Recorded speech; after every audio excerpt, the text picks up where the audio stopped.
시장과 종목에 대한 정확한 판단에 한 걸음 더 다가보는 마켓맨, 저는 신한투자증권 최진석입니다. 오늘도 두 가지 이야기 헤드라인을 통해서 풀어가 보도록 하겠습니다.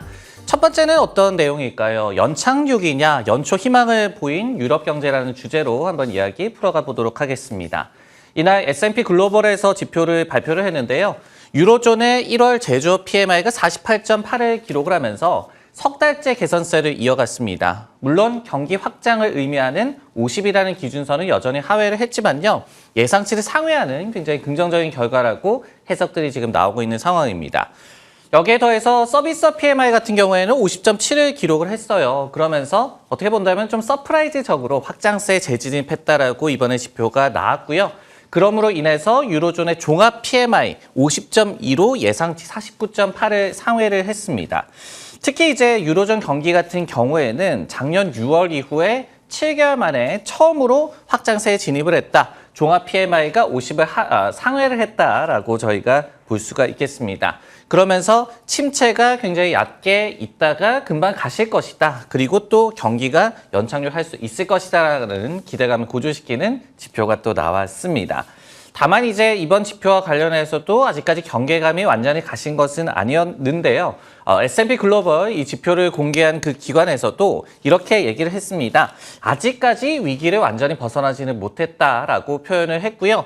그리고 지금 보시고 있는 부분이 이제 나라별로 코멘트를 또 남긴 부분들 저희가 확인을 할 수가 있겠습니다. 나라별 코멘트도 여전히 조금씩 엇갈리고 있는 그런 부분들이 나왔거든요. 예를 들어서 독일을 한번 살펴봤습니다. 물론 이제 공급망 병목 현상이 추가로 좀 완화되고 있다. 그리고 또 투입 비용 상승세가 좀 둔화하고 있다. 그러니까 인플레이션 압박이 조금씩은 좀 완화가 되고 있다라고 볼 수가 있겠죠. 이렇게 긍정적인 부분들도 관측이 됐지만은 그렇지만은 여전히 기업 심리, 특히 제조업 부문에서는 침체된 그런 심리 상태가 유지되고 있다라고 나오는 만큼 아직까지는 조금씩 엇갈리는 모습도 나왔음을 저희가 확인할 수가 있겠습니다. 네, 이렇게 유로존의 지표를 좀 봤는데요. 유럽 증시가 실제로 올해 들어서 상대적인 강세를 미국 대비해서 계속해서 좀 이어나가고 있습니다. 그렇다면 이것과 같은 상대적인 강세가 그대로 이어질 수 있을 것이냐, 그리고 또 최근에 미국 증시의 반등을 바라보는 또 시각은 어떨 것이냐, 일단은 판단을 한번 내려봤는데요. 일단 굿이라고 표현을 해봤습니다. 결국은 유럽 증시 측면에서는 여전히 좀 긍정적인 분위기가 이어지고 있다라고 일단은 말씀을 드리도록 하겠습니다. 유럽 증시가 연초 들어서 상대적인 강세를 보이고 있는 로직은 한 세 가지 정도로 요약을 할 수가 있을 것 같습니다. 첫 번째로는 천연가스 가격의 급락, 역시 이 부분이 인플레이션 둔화 시그널로 좀 여겨지고 있는 상황이죠. 두 번째로는 약달러가 지속이 되고 앞으로도 이어질 것이라는 기대감, 그리고 세 번째로는 중국의 리오프닝 기대감입니다. 유럽 기업들이 중국의 시장과 굉장히 노출도가 큰 그런 기업들이 많기 때문이 되겠죠. 이런 세 가지 로직이 있는데요. 그런데 이 같은 긍정적인 모멘텀이 일단은 좀 더 이어질 것이라는 분석이 이날도 나왔습니다.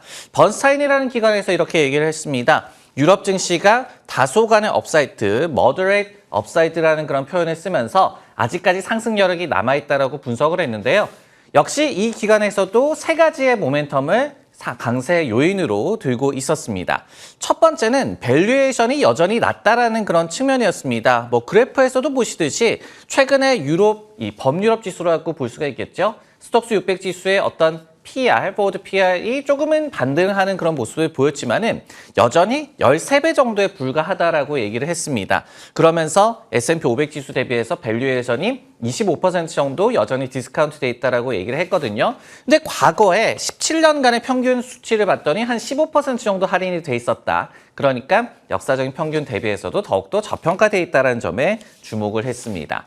두 번째로 꼽을 수 있는 유럽 증시의 모멘텀은 바로 실적이었습니다. 실적 같은 경우에 올해 미국 기업 대비해서 유럽 기업들에 대한 실적 기대치가 저조하다라고 얘기를 하면서 발을 낮춰놓다 보니까 올해 유럽 기업들의 어닝 서프라이즈 가능성이 높아지고 있다라고 얘기를 했습니다. 여기에 더해서 미국 기업들이 사실은 자사주 매입으로 굉장히 유명하죠. 하지만은 유럽 기업들이 최근에는 자사주 매입을 오히려 하면서 미국 대비해서 또 긍정적인 모멘텀이 있다라고 분석을 했습니다.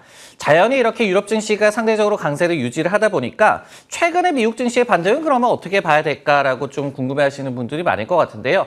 일단은 아직까지는 좀 더 두고 봐야 한다라는 경계감이 좀 우세한 것 같습니다. 왜냐하면은 모든 악재가 끝난 것이 아니죠. 하지만은 기대감만으로 너무나도 시장이 좀 앞서 나가 있다라는 그런 목소리들이 좀 나오고 있는 상황입니다.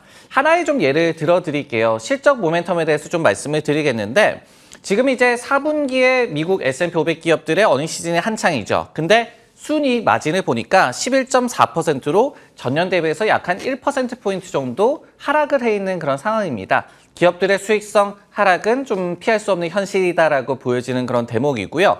여기에 더해서 올해 전체로 봤을 때 S&P 500의 EPS 성장률 전망이 4.2%로 나타나면서 작년 말에 한 5% 대비해서는 그래도 빠른 속도로 하향 조정이 되고 있습니다. 하지만은 과연 이것이 경기 침체였을 경우에 EPS 하향 조정 폭이 충분할 것이냐에 대해서는 의문이 아직까지 남아있는 상태라고 저희가 볼 수가 있겠습니다.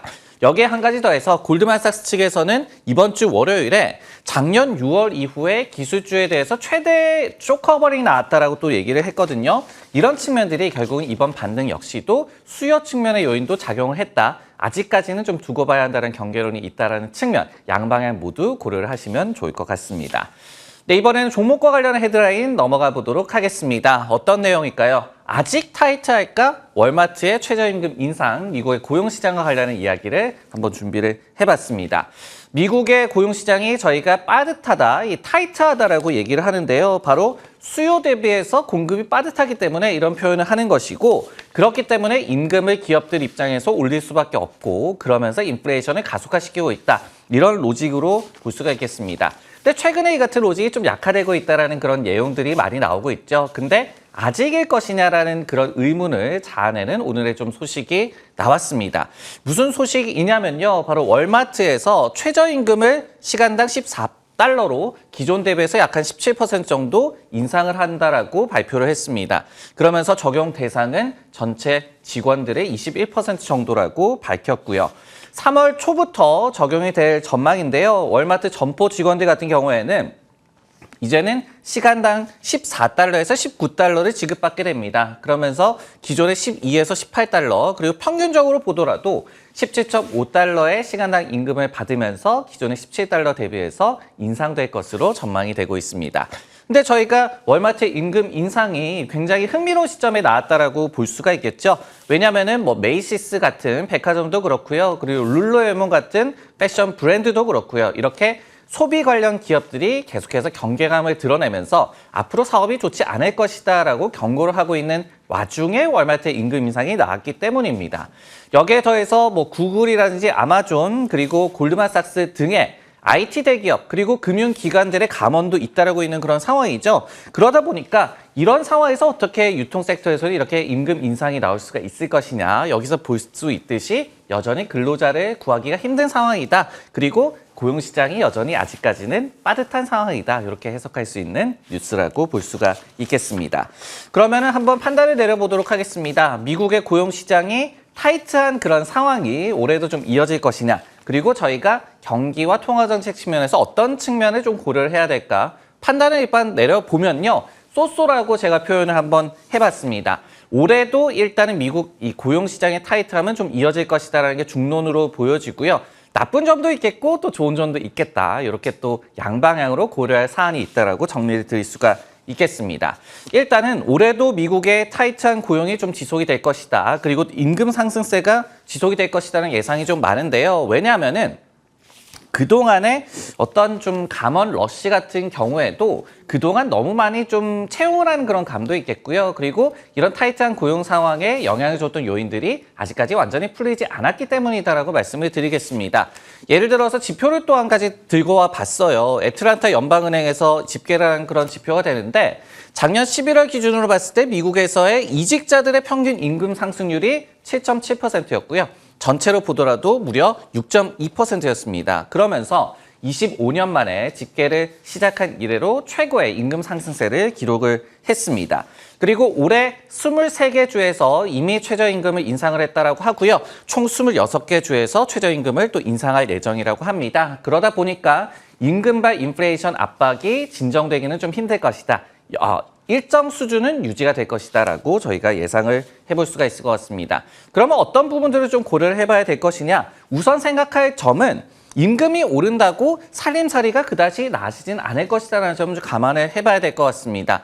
또 하나의 지표를 가져와 봤는데요. OECD에서 지난 2021년 초부터 2022년 9월까지 30개 회원국 가운데 21개국의 실질 최저임금이 오히려 하락했다는 그런 내용을 발표를 한 바가 있었습니다. 이런 부분들을 저희가 좀 생각을 해봐야 될 것 같고요. 그런데 다행인 점은 고용시장의 붕괴가 없더라도 통화정책의 조절은 좀 가능할 것이다라는 점이 또 되겠습니다. 물론 이제 연준이 끝까지 미국 고용시장의 상황을 살필 것이다라는 점을 부정할 수가 없을 것 같습니다. 하지만은 최근에 라엘 브레이너드 연준 부의장이 이런 얘기를 했죠.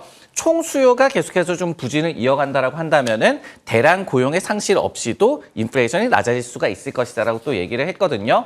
결국은 저희가 노동력의 과잉 수요에 대해서 걱정을 하는 것이 이것이 인플레이션을 야기할 것으로 좀 예상이 되기 때문인데 인플레이션 자체가 낮아진다고 한다면은 고용시장의 붕괴가 꼭 필요하지는 않는 상황일 수도 있을 것이다. 이렇게 역시 양방향으로 고려를 해보시면 좋을 것 같습니다. 마켓맨 오늘 준비한 내용은 여기까지고요. 저는 내일 다시 돌아오도록 하겠습니다.